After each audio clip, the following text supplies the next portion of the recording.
Hello and welcome to Insights Abroad. This podcast is part of the Middle East and South Asia Initiative in the College of Sciences at the University of Central Florida. My name is Valeria Pauneto. Our mission here is to educate, engage, and influence the international community. Today, I'm joined by Ms. Laura Collins. Laura Collins serves as the director for the Bush Institute of Economic Growth Initiative at the George W. Bush Institute. Collins previously served as the director of immigration policy at the American Action Forum. She has experience in politics, working as a senior research analyst at the Republican National Committee for the 2012 election cycle and in the Texas House of Representatives for the 82nd legislature. A former practicing attorney, Collins earned a JD from the University of Texas School of Law and a BBA from the University of Oklahoma. Welcome, Ms. Collins. It's so good to have you today. Thank you so much for having me on this morning. So tell us a little bit about your role as a director in the Bush Center. So I don't know how familiar you are with the George W. Bush Institute, but we're based in Dallas. We're on the SMU campus, and we work on a variety of areas. One of them is Military Service Initiative, where we talk about post 9/11 vets and their needs, employment and health needs. We talk about education reform. How do we make sure that our schools are educating the next generation of workers in an effective way? We talk about economic growth, which is where I work.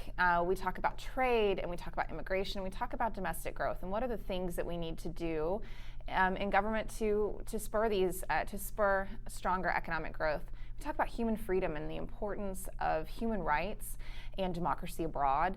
We have leadership training where we bring in mid-career professionals from a variety of areas domestically to train them in leadership, and also we work on democracy building in Burma. We also have a women's initiative leadership where we work with women in the Middle East and North Africa. And we have a First Ladies initiative where we look at women's leadership through the lens of a first spouse and what does that mean and what does that office hold. I'm very blessed to work on immigration policy. We really think immigration is key to pro-growth economic policy, and that it really matters for the future growth of this country, and that it's been an important piece of everything that we've done in becoming the world's best economy and the world superpower that we are. We've been, since the beginning, if you go back to the Declaration of Independence, there's a line in there about the king not allowing more people to move to the colonies. So immigration's been just an issue top of mind in this country since our founding. Yes, and you talk about how immigration has been a really big issue in the past, but it has changed in the past couple of years, the discourse and how we talk about it. How do you think it has changed and shaped the way we think today? I get that question a lot. I think that in recent history, people have really noticed the rhetoric, the dialogue on the rhetoric being turned up and it being a more heated conversation. But if you look in our past, at other times when there were large waves of immigrants, there were lots of things that were said about each wave that were really pretty bad. And we, I think, would be shocked by some of the language used to describe Italians and Irish and even Germans. I mean, if you look at things that Ben Franklin said, he even didn't like German immigrants, thought they were never going to assimilate, they were never going to speak English, they were never going to rise. And if you look at the US, there are a lot of German immigrants, no more German language newspapers, right? So we know that over time these things change. What I think is different about right now is that we've been in a period of time where we haven't had significant immigration reform in decades.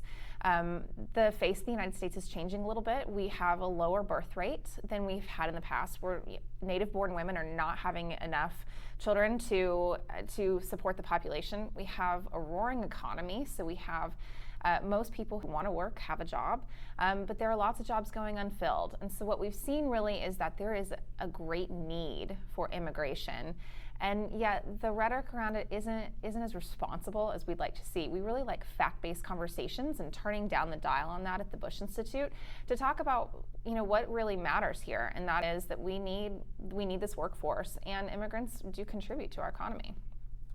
Yes, and talking about the economy and how immigration plays a role, there's a lot of talks and a lot of people saying that immigration is quote unquote bad because it takes a job of Americans living here. So how would you refute this? Yeah, I think that's a broad misconception. Anyone that's taken basic economics immediately goes to a very static supply and demand. And really what we know though and this is true of whether it's an immigrant or just a domestic migrant going from one state to another, it's not a one-to-one. So anyone that comes here to work and to, quote, take a job, they also consume goods and services. So they create demand in other places. So it's not just a static supply and demand. There's not just a one-to-one. They are creating jobs just by virtue of living here and spending their money. And a lot of the times, the jobs that immigrants come to fill are jobs that there are shortages in for American workers don't want to work in them, or we don't have enough people in those skill sets to work in those areas. So it's a broad misconception that immigrants are coming here to take our jobs. Yes, they are coming here to work, but they're often not taking a job from an American. Yes, and one of the recommendations made by the Bush Institute is that Congress should expand the high-skilled visa program. Can you explain a little bit of what this program is and how would expanding that sector will affect the economy? Yeah, so there's a couple of different components of this. One is that we have an immigration system that is primarily focused on family reunification. We really think that we should switch that and have more people coming in based on their skills and education to fill the jobs that we have open than based on family reunification. And the second part of that, you mentioned the high-skilled visa, is that we have these temporary worker visa programs. The high-skilled one is the H-1B. Some of your listeners have probably heard of this. Some of them may actually be trying to get an H-1B visa when they graduate from college. And it's a program that's capped at about 85,000 visas per year. But we know that in the visa lottery, the demand is so great among employers in the United States that all of those visas are used up within a week of the lottery opening every single year. So clearly the demand is there, clearly the jobs are there, and we're not producing enough workers with those skill sets here in the United States.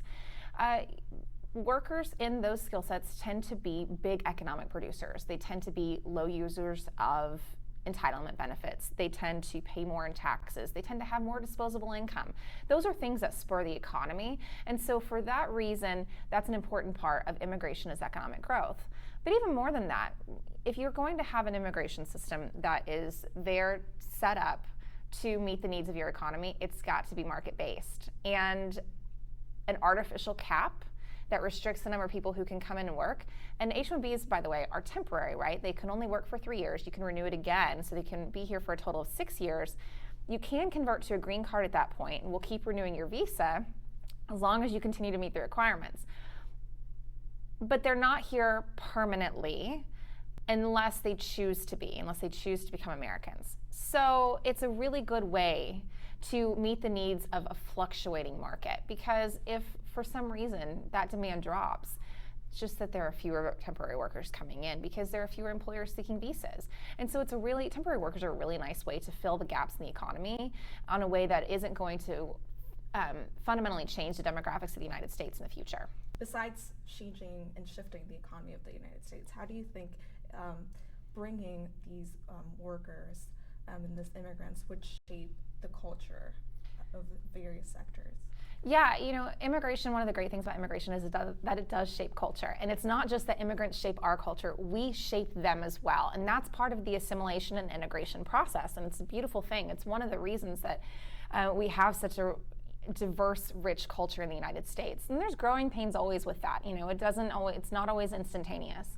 And temporary workers will leave their mark as well, because there will be things that they want, and there will be markets that spring up to meet those needs. But I do think what you end up seeing with a lot of temporary workers is that they really like the opportunities and the freedom in the United States. They want to stay here, particularly with H-1Bs. We know that it's a visa heavily used by mostly Indians. And so we know that when they come here, they want to convert to employment-based green cards. And unfortunately, because of the caps we have in our immigration system, for certain categories, certain education levels of Indians on H-1B visas, the wait time is something like 151 years to get your green card, which means you're never going to get it, which means you're never going to be a U.S. citizen. You're never going to be able to fully participate in the United States. And if you brought a child with you who's 2, they're going to age out of the system before they can become a citizen. All of a sudden, you've created a child that was raised here that's now undocumented, and then some of them will have American-born children who are obviously citizens, and oftentimes their spouses are not allowed to work. If you're on a temporary visa, there's a program the Obama administration started that allowed a a certain segment of H-1B spouses to work under their H-4 work visa. Oh, it wasn't a work visa, excuse me, under their H-4 residential visa. The Trump administration has sought to roll that back and go back to what it was before. And so you're effectively asking people who often also have high skills and lots of education to either work in the underground economy, find a way around the rules, or stay home. And those aren't choices I want people to have to make because we're forcing them to. If they want to stay home, they should stay home because they want to, not because they're not able to work. So what we know happens is that Canada is really taking advantage of our system that is just really dysfunctional. And Canada says, hey, you can come be a citizen in 2 years. We're going to make your children citizens. We've got jobs for you, and your spouses can work the minute you arrive. And so while I would love to cooperate with Canada on things like trade, they're a great ally to us, they're a wonderful neighbor, I want to beat them on immigration. I don't want to lose out on the world's best talent that wants to come to the United States, because we are the #1 destination for migrants worldwide for a reason, because there is so much opportunity here. But if we don't have a system that accommodates that, we're really losing out to places like Canada. Yes. And I think we often talk about immigration and we don't know like everything that it entails and what people actually have to go through to get, a worker's visa or whatever their papers to be a legal immigrant in the United States. Can you tell us a little bit more about like how that process would look like? Yeah, I think it's different depending on the category. As I mentioned before, the vast majority of immigration to the United States is made through family connections and family reunification. So the #1 way if you want to immigrate to the U.S. is you need to first ask yourself, do I have a family member who is either a legal permanent resident, has a green card, or is a citizen? And if I do, are they in the category of family members that the government recognizes as one that can sponsor me to come in? The second thing you have to ask yourself is, if you don't have family, do you have the skills and education to qualify for an employment-based green card, which typically means you have at least a bachelor's degree or more. And not only that, is there a company there with a job open willing to hire me and sponsor me for that process? And we only give out about 7% of the visas on employment or skills. Depending on where you're looking at the stats, the numbers may look higher. A lot of the extra numbers that you're seeing in that are actually the ones that go to the spouses and children that accompany them. So they're not coming in on their skills, but we are giving them an employment-based green card essentially. If you don't have either of those, then you have to decide, do I qualify for a temporary worker visa, which would allow me only to stay temporarily? And good luck. Those are definitely difficult to get. As we mentioned, H-1Bs for people with either bachelor's or master's degrees, typically in STEM fields, only $85,000 a year. For if you're an unskilled worker or a lower skilled worker, or you have less education. If you're an agricultural worker, we have a visa for that. We also have one for non-agricultural work, but those are seasonal visas. They only last so long, and you cannot convert that to a green card.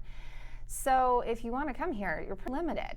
We also have the diversity visa, which is a lottery system, which is how people who don't have family or skills to get here typically are able to but we only have about 50,000 of those a year. So we have a very open system in some ways, but not in others. We also have humanitarian immigration, which involves a lot of vetting, particularly if you are a refugee and you're in the refugee system. And we work with the United Nations on that. Obviously, people have talked about asylum seekers a lot in the last year because of what's going on along the southwest border. There's a process for that as well. Not everyone makes it through. And if you don't make it through, we're going to deport you. And that's the way that works. So it's just I think people assume that it's the same as when their great-grandparents came in through Ellis Island. It's really not. It's a lot more difficult, and we do a lot, and some of it has good reason. We want to make sure we know who's coming in. We want to make sure that the people who are coming in are going to thrive. But it's a lot more complicated than just showing up. Yes. And you said you're talking about different visas and different programs, but we know that there's a cap and a limit to who we can accept.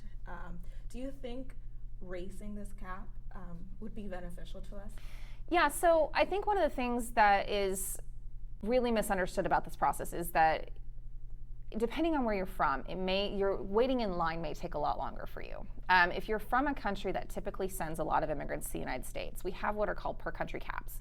And so no more than a certain percentage of immigrants in the number that we bring in every year can come from any one country. So if you're from a country that sends a lot of immigrants like Mexico or the Philippines and increasingly China and India, you're looking at a 20-year wait time. And that's when you're doing everything right. And that's assuming that none of your paperwork gets rejected, and that's assuming that everything checks out. And that's really a long time, especially for people who want to see their family again. And so we're asking people to sit in an interminable wait, essentially. And so if you lift the per country caps and you just let people come in based on what spot they get in line relative to the rest of the world, you've eased those backlogs a little bit so that you're not having that pressure. And those are pressures that create things like illegal immigration. You know, if you can't have the opportunity to join your family, you might be tempted, if life's not very good at home, to take a tourist visa, to come see them and then just stay. And we don't want to create those incentives in the system. We want people to follow the rules, but the rules need to be such that people are incentivized to use them instead of feel desperate and unable to use them. And it's interesting that you say the family reunification is very high in this country, and it's why we give most of our visas. Do you think that is beneficial over having like more high-skilled workers? Yeah, I think this always ends up being a controversial point. We've always had a system based on family reunification, and our competitor nations, if you will, other nations with similar economies to us, bring in far more of their immigrants based on education and skills. So we know if we're looking at this as a driver of economic growth, it's more beneficial for us to flip it. It's also just good for our industries. We know they need workers, and if they have the ability to go out and recruit workers in a system that values skills and employment more, then they're going to be better able to meet the needs of their industries. One of the things that's kind of interesting, though, is that even in a system that is not geared towards economic growth, one of the things we've seen is that more and more immigrants arriving through the family reunification system are actually quite well educated. Many of them have bachelor's degrees already, more so than we've seen in the past. And so you've got a system that's already bringing in highly educated people, even though it's not designed to do that. So in designing any immigration reform, that's one of the things that's going to have to be taken into consideration is, how does this look? What do we need to do given the population that's already coming in? And keeping in mind that, unfortunately, a lot of the bachelor's degrees granted in other parts of the world don't hold the same weight here. And you may be a licensed plumber or a licensed electrician in your home country, but we don't recognize that license here. And so does that impede your ability to fully work here? What are the hurdles we put in place to make sure that you are fully integrated into the economy? So those are things that are just little things that have to be considered when you design a system. Family reunification is good. We want people to have their families here. We know that support structure is important, and it really helps them to be comfortable and further assimilate and integrate into the U.S. But we do, for a growth reason, really want to make sure we're bringing in people who can plug the holes in our economy and fill those needs. And we're talking about the difficulties of getting into the country, but what do you think are some of the difficulties that immigrants face when they're already in the United States? What do you think are the most relevant issues to them? There is a broad misconception that immigrants today don't assimilate as quickly as immigrants in decades past, which is not true. They actually do assimilate quite quickly. One of the things I think is the biggest challenge, though, and has always been one of the biggest challenges, is English language acquisition. We are an English-speaking country, and if you are going to fully succeed here, you need to learn the language. And so we know immigrants want to learn it. We know that they're trying very hard to learn it. We know that their children often pick up English very quickly. But if there is an immigrant that is having difficulty learning English or hasn't had the opportunity to go to a class, can't find the time because of the job, that is one of the barriers that they really face to full integration into the U.S. society. But it's one that's easily fixed, because we know that if there are organizations out there providing that, immigrants are willing and eager to learn. They want to do that. They want to be part of what we're doing here. And so that is, I think, one of the biggest barriers they face. Political rhetoric about them aside, I think most people are actually quite welcoming to the immigrants in their communities, particularly because it's a lot easier to be welcoming to people who are your friends and neighbors and your coworkers, people you know, because you see them as people, not as, for lack of a better term, not as objects. They're not as a statistic. You see them as human beings. You talked about asylum seekers and refugees, and we know that has changed in the past couple of years. We know that have been more issues surrounding that. What do you think we should do about it, and how do you think we should talk about it and discuss it and make it a relevant issue? We've always talked about immigration from an economic perspective, but we've noticed that that's not enough anymore. And in the fall, I was trying to think about, what am I going to do for 2020? What's my work plan going to look like? How am I going to expand my policy recommendations? And we've really been talking a lot at the Bush Institute about, how do we talk about humanitarian immigration? Because it does matter to us. We have a whole program that grants scholarships to North Korean refugees who have fled the regime there and who are trying to establish themselves in the U.S. So this is obviously something near and dear to our hearts.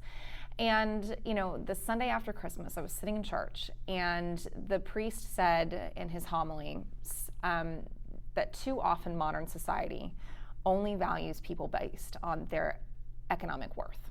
And people have inherent worth, and we need to recognize that. And I thought, that's it. That's really what I've been trying to do, is how do we talk about people's inherent worth?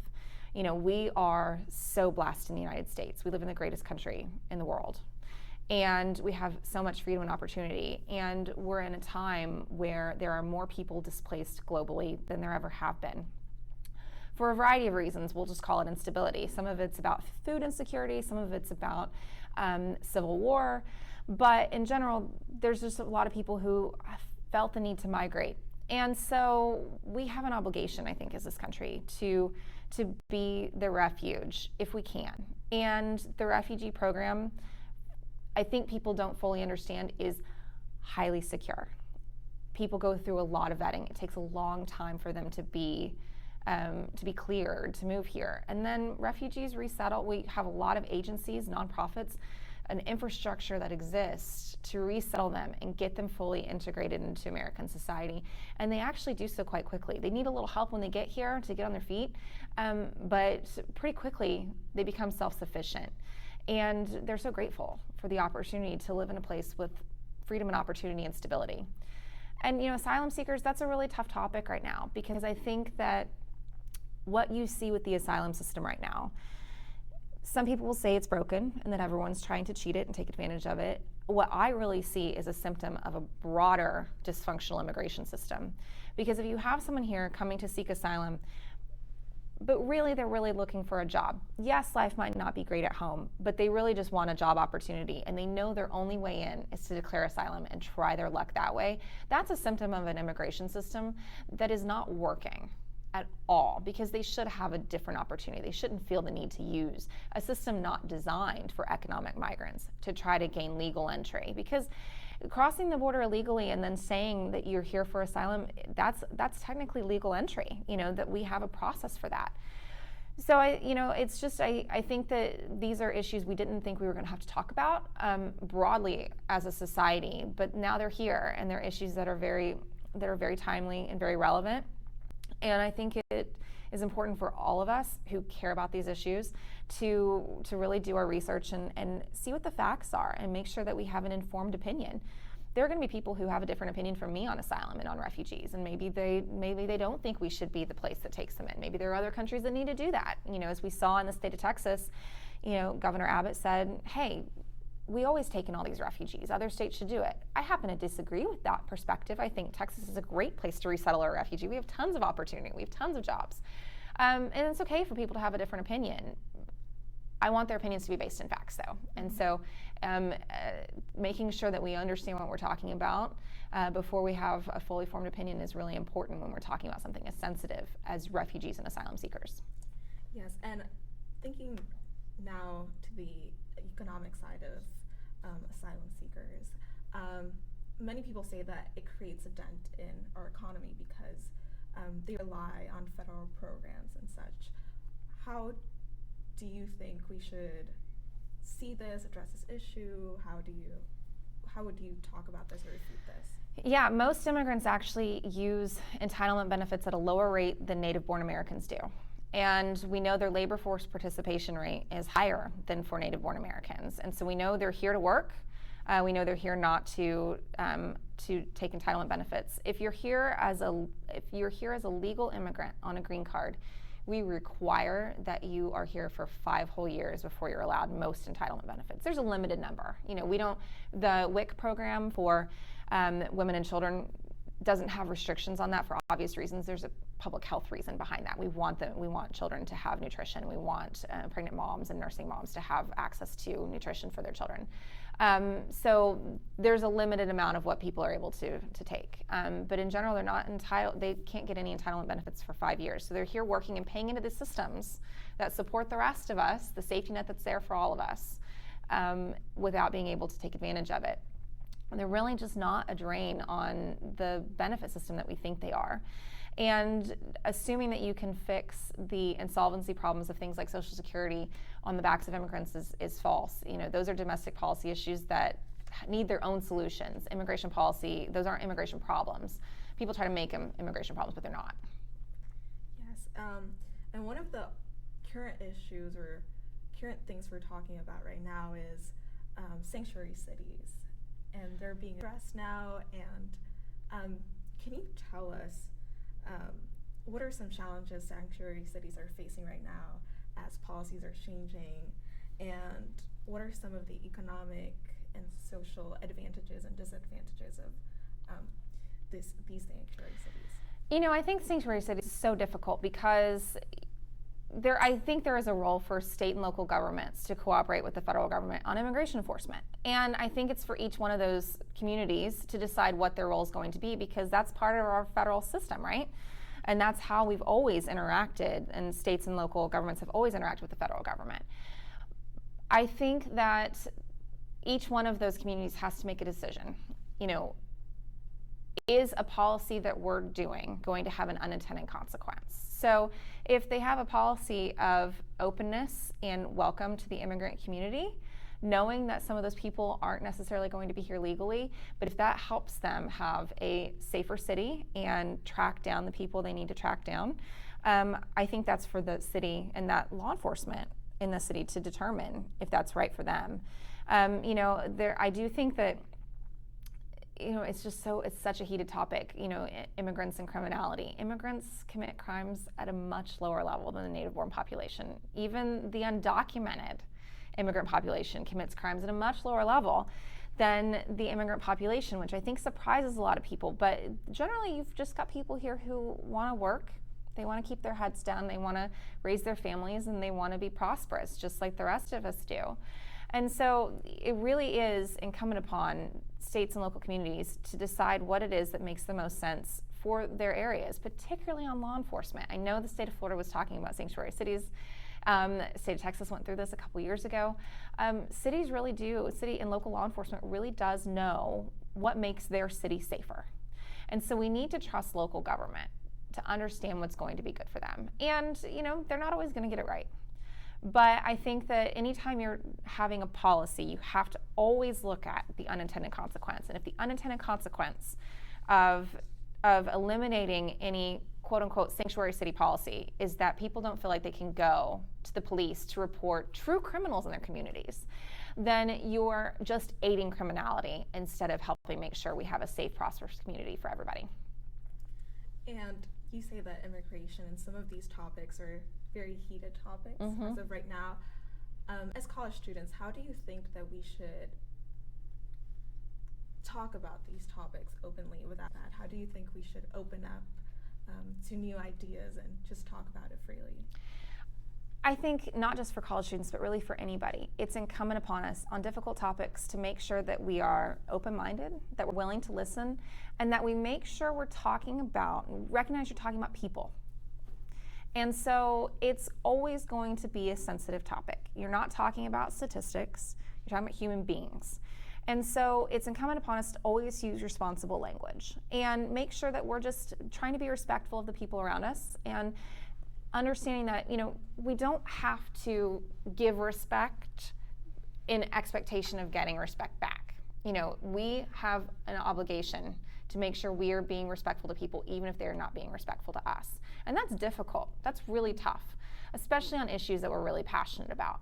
But I don't take it personally when people disagree with me. Part of that is just being old enough to have a thick skin on these issues and working on this long enough to recognize some people just don't know all the things I know. And some people are just really scared, and fear drives a lot of those things. But if we start from the perspective of we're talking about human beings and listening rather than just yelling at each other, I think that goes such a long way. You're not always going to agree. You're not always going to budge people off of their positions. But anything you talk about can always be taken down to a calm conversational level. It just requires us to make sure that we're putting in that work. Yes, and as we have talked, immigration relies heavily on policies and policy making. How do you think that we can influence these policies? You can always vote. It's the best way to do it. I think that aside from voting, which I think is important for all of us, we have a limited amount of time. Figure out the issues that are most important to you and do the research on those. And I think so that you have an informed opinion. And we know on immigration specifically that the way leadership talks about immigrants really impacts the way the general public views immigrants.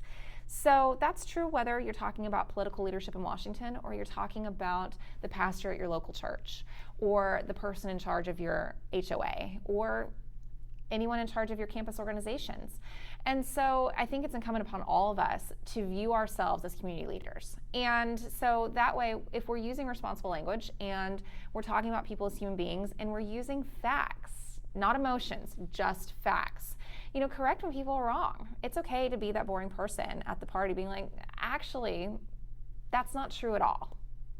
And I don't have any qualms about doing that out in public. I joke to older crowds that I'm, the boring person at the cocktail party who always has, well, actually you're wrong. And, maybe you don't want to do that, and that's okay. But I think that if you really want to have good conversations on these topics, it is important for all of us to be the leaders we want to see and to model that sort of behavior that we want to see in our political leadership. UCF has a large population of racial diversity. Mm-hmm. How do you think, or what are some things we can do to help those students in this campus? I just think being people's friend is really important. We know that people, particularly when you're talking about the immigrant community, people integrate faster to their communities when they have a community that embraces them. And so to the extent that you can, treat everybody as a human being, treat them as a friend, and go out of your way to help them, I think matters so much. Peers matter in this debate, and to the extent that you can be the peer that helps aid someone's transition, regardless of whether they are new to the United States or just new to Orlando, I think that's really important in talking about people becoming part of our community. What are some words of encouragement you would give to this generation? I think don't be afraid to fail. That's one of the things I'm almost 37, so I'm so much older than all of you, but don't be afraid to fail, because yes, it hurts in the moment, but you do learn from it, and oftentimes you can, what I call, fail up. You take those experiences and you figure out how to make yourself better. And so it's really hard when you're young and eager and you want to go out and change the world and be prosperous to be afraid to take those risks and to be upset if something doesn't work out. But that's okay. You're going to fail, and it's going to be okay. You're going to pick yourself back up. Perfect. Do you want to add anything else to what you said? I would just say always remember, immigration, despite what you hear, is, if you look at the facts, immigration is really good for our economy. It's really good for our culture. It's made us who we are today as Americans. We're joined by a set of ideals, not a single culture. And that's the beautiful part about America. That's why everyone wants to be American. That's why we're the #1 destination for migrants worldwide. So it's, make sure that you are having fact-based conversations. Immigration's good. Yes. Thank you so much. Thank you. Well, Ms. Collins, it has been an absolute pleasure to speak with you today. And we thank you so much for being here and sharing your experiences with us and your knowledge. If you want to learn more about today's guest, our mission, or our program, you can visit us at the PMBF website or go to any of our social media pages. For the Middle East and South Asia Studies program here at UCF, this is Valeria Pauneto. Thank you so much for listening.